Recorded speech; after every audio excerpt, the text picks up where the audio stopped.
Good evening. Firstly, a big thank you. World War II is a defining tragedy and pivotal period of the 20th century. All of our families were affected in some way. It is important our children learn about their past, including the tremendous efforts of so many different countries and cultures. I'm sure the children agree it has been a pleasure to craft this important and beautiful work around a selection of inspiring and brave individuals within our community. I would like to send a huge thank you to all of our experts. Without you, our product would not exist. Your stories of courage, bravery and resilience inspired our children with an emotional connection. It has been important to share our stories so we realise how lucky we are to live with such freedom. I would also like to thank the children for their enthusiasm, deep reflections and thirst for knowledge has made this expedition so memorable. They have worked incredibly hard, drafting and critiquing so that the final product you see before you is the best version it can be. Everything from the writing to the visually stunning monoprint has been driven by the agency of the children. We have a gifted group of artists, poets and authors at Greentop, and they have created something truly remarkable and special. Finally, I'd like to thank all staff within the Year 3-4 crew. You have designed and led an amazing expedition that I'm sure will be enjoyed by many more children at Greentop. Thank you for your hard work and collaboration. I hope the product narrates our story of how we answered the guiding question: why is it important to share different stories about World War II?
When the war started in 1939, Audrey was an 8-year-old girl living in the northern town of Middlesbrough. She lived with her mum, dad and grandma.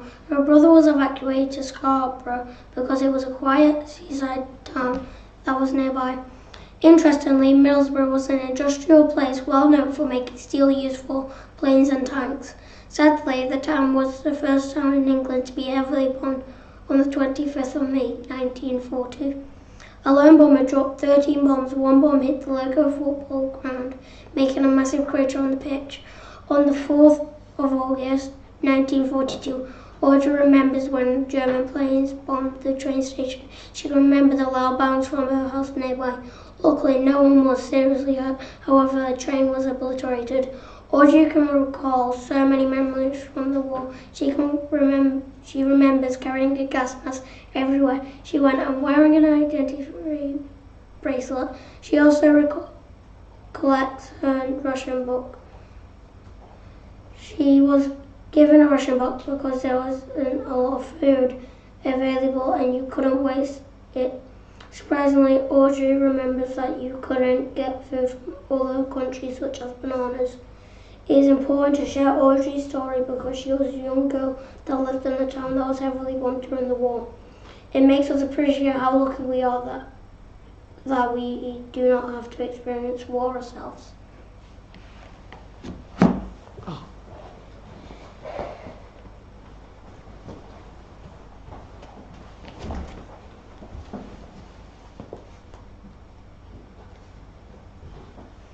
At the train station, standing on the platform, there was a sea of strange faces.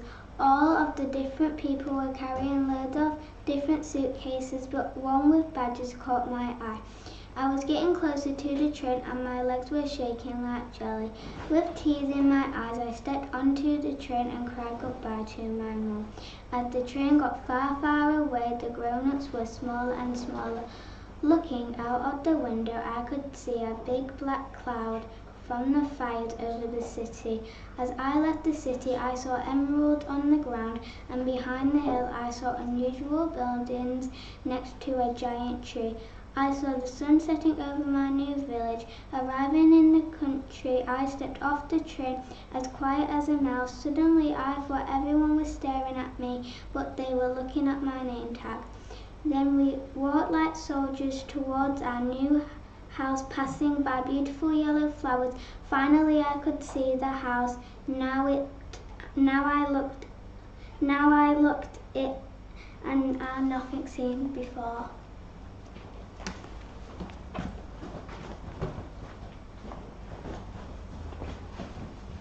The story of Kazimierz Trinka.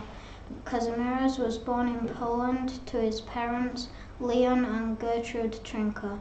Kazimierz brothers were called Leon and Frank, and his sisters were called Jenta, Clara and Truda. When the Nazis invaded Poland, Kazimierz's family made the decision to try and escape to a safer country. They packed up their belongings onto a cart and left for the border. However, the Nazi soldiers stopped them and demanded they returned home immediately. Later in the war, the Nazis came to Kazimier's family home. His mother was half German, so she shouted angrily at them in German because she was so upset. Sadly, at the young age of 14, the Nazis took both Kazimierz and his brother Leon to fight for them because they had blonde hair and blue eyes. On the train back to Germany, Kazimierz, Leon and a few others tried to escape. They jumped off and ran through the fields. Luckily, they survived and hid in the trees, but others were not as lucky and were shot by the Nazis. After living for weeks in the wild, Kazimierz made it to France. He had to stay off the roads so he wasn't spotted by the Nazi soldiers because France had been invaded too. He became a heroic resistance soldier in France. He blew up a bridge, so life was more complicated for the Nazis. They also went on a fishing boat to Monte Cassino in Italy, where they had a great battle with the Nazis, joining with British and Polish soldiers. After World War II, Kazimierz ended up living in England. Nowadays it's important that we remember his story, and as he risked his life for the people's safety and so we could have a better life in the future. Kazimierz is an important part of history.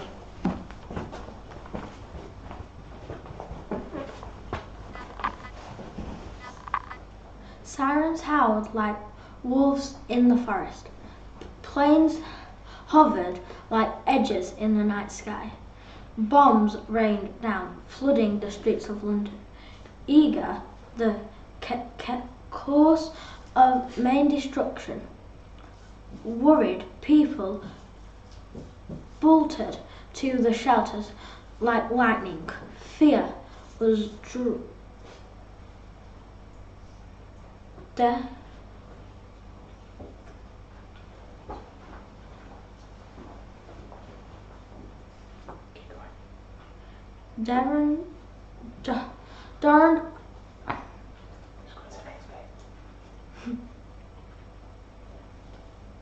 of horror that swooped inside the victims. Terror was a villain, scaring London. Crash, bang, boom went the valley bombs of the Nazis. Demolished houses landed like a jungle of covering concrete and wood. Why did war exist in this world? Why did Hitler want to destroy our lives?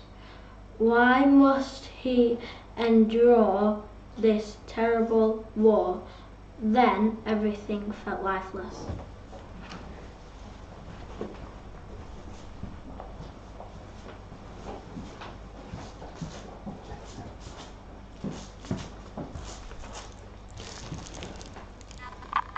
The story of Joe Hales. Joe Hales was from our local area in World War II.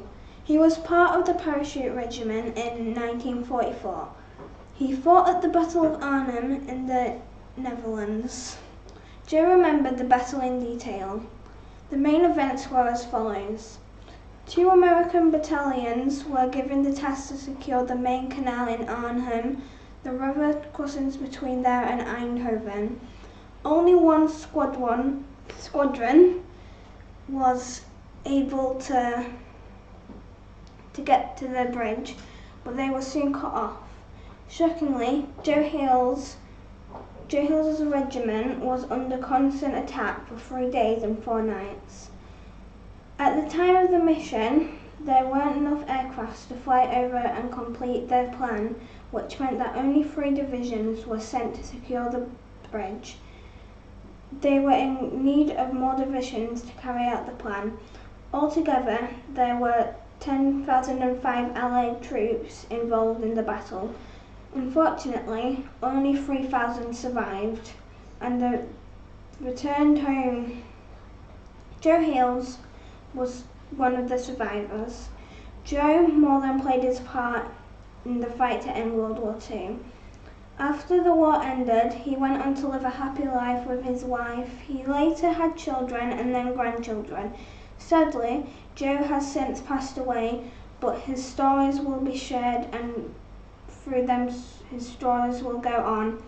It is important to share Joe's story because he was one of the many brave people who risked their lives for Britain. His story must not be forgotten or lost.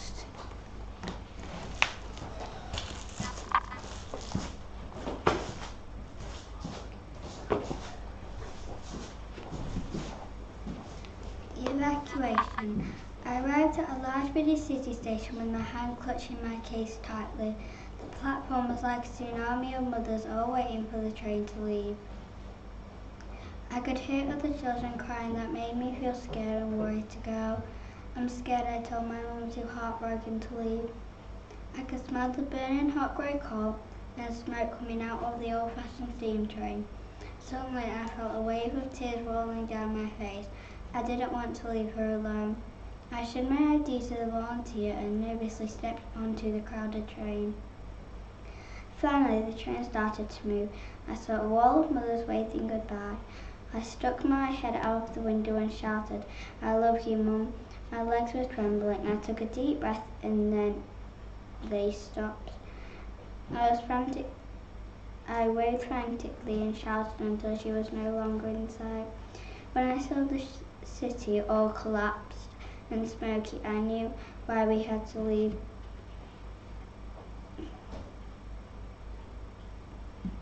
Then Then I saw the countryside. It was so beautiful, I could hear the birds singing, and it was so peaceful. Before I knew it, there was endless green grass, bright blue skies, and lots of trees. The village was pretty and small compared to the city, but it felt safe. I got off the train with the other children and found my group. We marched to meet our new families in our new homes. My name was called. Is this where I'm staying?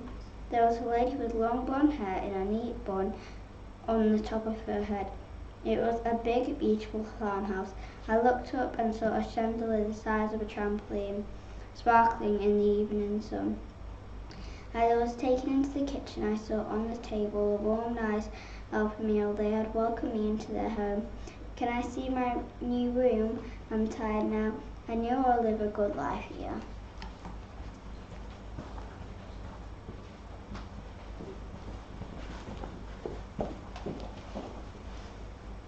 John Nolan was born in Ireland. Sadly, he was abandoned by his family and the Nolan family took him in. Even though he was only 14 or 15, he joined the army because he lied about his age. He spent many years travelling the world before World War II started. Sadly, it started when John was 27 and he was sent to fight in Burma. Sometime later, the Nolan family received a letter saying he was dead, but thankfully he wasn't.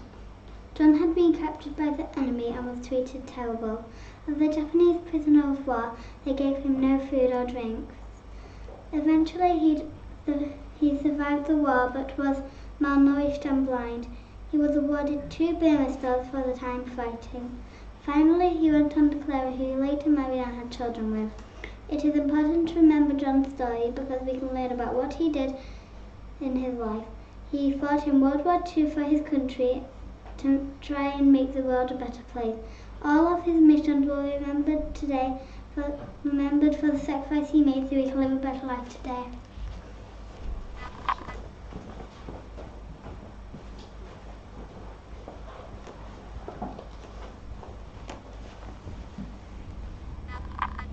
The screeching wails of the siren in the midnight air.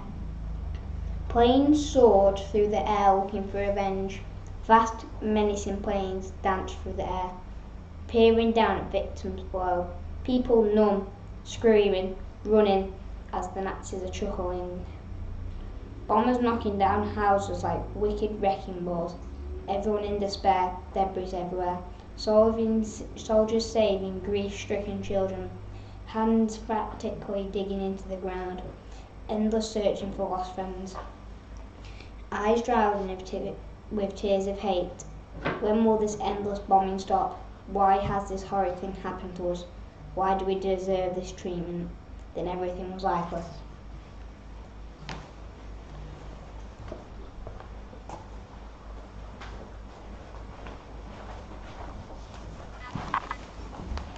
Thank you for joining our celebration event. I think the children have done a marvellous job of reading marvellous and important stories.